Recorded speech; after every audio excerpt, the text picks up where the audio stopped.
तीन different colour के pen, okay, blue, red या ग्रीन।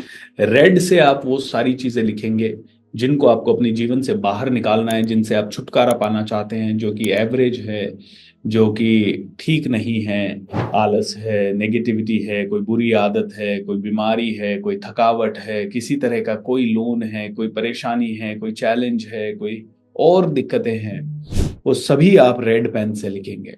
आप ग्रीन पेन से वो सारी चीजें लिखेंगे जो आप अपने जीवन में लाना चाहते हैं। बहुत ज्यादा पैसा लाना चाहते हैं, कोई अच्छी आदत लाना चाहते हैं, कोई अच्छी क्वालिटी लाना चाहते हैं, आपके जीवन में काम चाहिए, जो सपना कोई साकार करना चाहते हैं।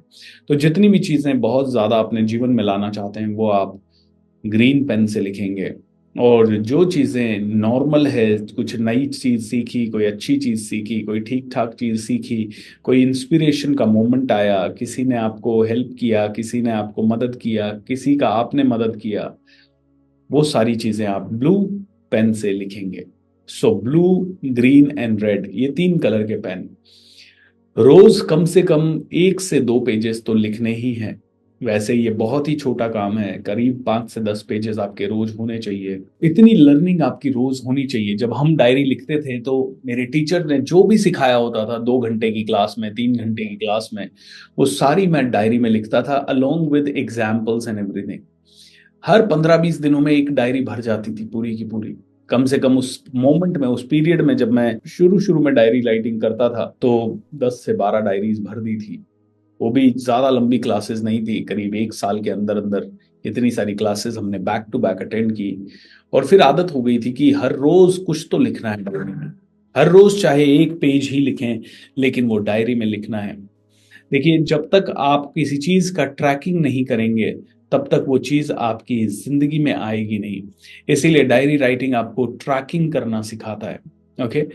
लोग सोचते हैं, अरे ये क्यों लिखूं, मैंने दिन भर में क्या किया, अब मुझे याद है नहीं रहता है। आपको याद, आप भूल जाते हैं, आप भूल जाते हैं, मैं भूल जाता हूं। हम इतनी चीजें, आज कई बार ऐसा होता है, मैं ट्रेनिंग सेशन लेने जाता हूं और मैं देखता हूं यार आज क्या पढ़ाऊंगा, मैं क्या सिखाऊंगा, और अचानक से डायरी खोलता हूं, कुछ ना कुछ ऐसा याद आ जाता है, कुछ ना कुछ ऐसा पढ़ लेता हूं अपना ही, और जो खुद से पढ़ा हुआ है, जो खुद से सीखा हुआ है वो चीज, और स्पेशली वो मैंने डायरी में लिखी है, मतलब मुझे वो याद है, उसका मुझे सिग्निफिकेंस पता है, उसके बारे में मुझे एग्जाम्पल पता है, उसके बारे में मुझे उदाहरण पता है, अपने जीवन में उन चीजों को मैंने कैसे अप्लाई किया, वो सारी चीजें मुझे पता है।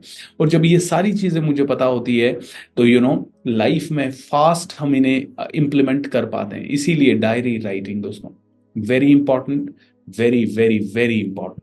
Is that clear? सो आप सभी को एक अलग से फ्रेश डायरी बनानी है, प्रॉपर मोटे गत्ते की। ओके, मतलब ऐसी एटलीस्ट हो जिसमें जिल्द, ये कवर मोटा हो, ताकि ये डायरी सालों तक प्रोटेक्टेड रह सके। भर गई, ऐसे समेट दिया, रख दिया अपने साथ, एंड देन हम अपने काम पे लग गए। So this diary writing is a very important thing. इसके हजारों फायदे हैं। अगर आप नेगेटिव हैं, डायरी में लिखें। अगर आप डिप्रेस्ड हैं, डायरी में लिखें। कौन सी चीज आपको परेशान कर रही है, डायरी में लिखें। कौन सी चीजें तकलीफ में डाल रही है, डायरी में लिखें। क्लैरिटी नहीं है, डायरी में लिखें। कंफ्यूजन बहुत ज्यादा है, डायरी में लिखें। कुछ नया सीखा, डायरी में लिखें। कुछ नया पाना चाहते हो, उसे डायरी में लिखें। कुछ बहुत ज्यादा बड़ा करना चाहते हो, डायरी में लिखें। कोई यूनिक आइडिया है, डायरी में लिखें। हर तरह की चीजें, ग्रेटिट्यूड है, धन्यवाद का भाव आ रहा है, भगवान कितनी अच्छा जीवन दिया है, डायरी में लिखें। 1 लाइन में लिखें, 10 लाइन में लिखें। आपकी क्रिएटिविटी आपके ऊपर है, आप कैसे बनाते हैं। इसको डेकोरेट करें, बहुत सुंदर तरह से इसको सजाएं। इस टास्क को सबसे इंपॉर्टेंट टास्क की तरह लें। कोई एक डायरी खरीदनी है, अगर है तो बहुत बढ़िया है, बिल्कुल फ्रेश होनी चाहिए, बिल्कुल नई होनी चाहिए। और उस फ्रेश डायरी में ये 3 कलर के पेन आपके पास हमेशा रहें, और वो डायरी भी आपके साथ रहे। उस डायरी में मिक्स नहीं करना है, डेली टास्क नहीं लिखना है उसमें। ओके, डेली कैलकुलेशन नहीं करना है, आपका पैसों का हिसाब किताब नहीं लिखना है उस डायरी में। वो डायरी सिर्फ आपकी लर्निंग डायरी है, वो डायरी सिर्फ आपकी शेयरिंग की डायरी है। आप अपने आप से डायरी में लिख के चीजें शेयर कर रहे हैं, स्पेशली लर्न कर रहे हैं, वो तो बिल्कुल शेयर कर रहे हैं वहां पे। एंड वो चीजें बहुत डेकोरेट कीजिए, बहुत ब्यूटीफुली डायरीज को बनाइए। सोचिए, एक डायरी आपके पास है और 10 साल बाद आप उसे खोल के देख रहे हैं। पता है आपको प्रॉब्लम क्या होती है हमारे साथ? हम कमांडो ट्रेनिंग का 1.5 घंटे का सेशन कभी रिवाइज नहीं कर पाएंगे। लोग मुझसे मांगते हैं, सर आज तो बहुत अच्छा हुआ, रिकॉर्डिंग दे दो। 10 दिन बाद भूल जाते हैं कौन सी रिकॉर्डिंग। मैं ही भूल जाता हूँ। मैंने रिगपा करके मेरे टीचर नित्य शांति का एक कोर्स किया था और उसमें उन्होंने एक बहुत ही ब्यूटीफुल प्रोसेस करवाई थी। अब रिगपा की पूरी रिकॉर्डिंग्स मेरे पास है, लेकिन अब कौन सी रिकॉर्डिंग थी, कैसे ढूंढूं, क्योंकि 3 साल 3 महीने 3 दिन का कोर्स था। तो सबसे अच्छा चीज वो मेरी किसी न किसी डायरी में लिखी हुई है। अब वो डायरी भी नहीं समझ में आ रही मुझे कहाँ है, क्योंकि वो मैंने है ना ऐसे रैंडम मेरी कोई, जहां पे मैं हिसाब किताब या इस तरह की चीजें लिखता हूँ, ऐसे रैंडम किसी डायरी में पड़ी है।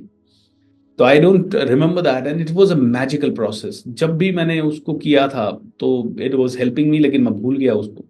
अब अगर वो डायरी में लिखा हुआ होता और किसी लर्निंग डायरी में लिखा होता तो तुरंत याद आ जाता, क्योंकि बस डायरी पलटते, कोई वो सेशन ढूंढने की, सेशन को पूरा 1.5 घंटा देखने की, ये सब की जरूरत ही नहीं है। डायरी देखी, तुरंत याद आया पूरा प्रोसेस, एंड फट से काम हो गया। So it's a very magical process, it's an important one.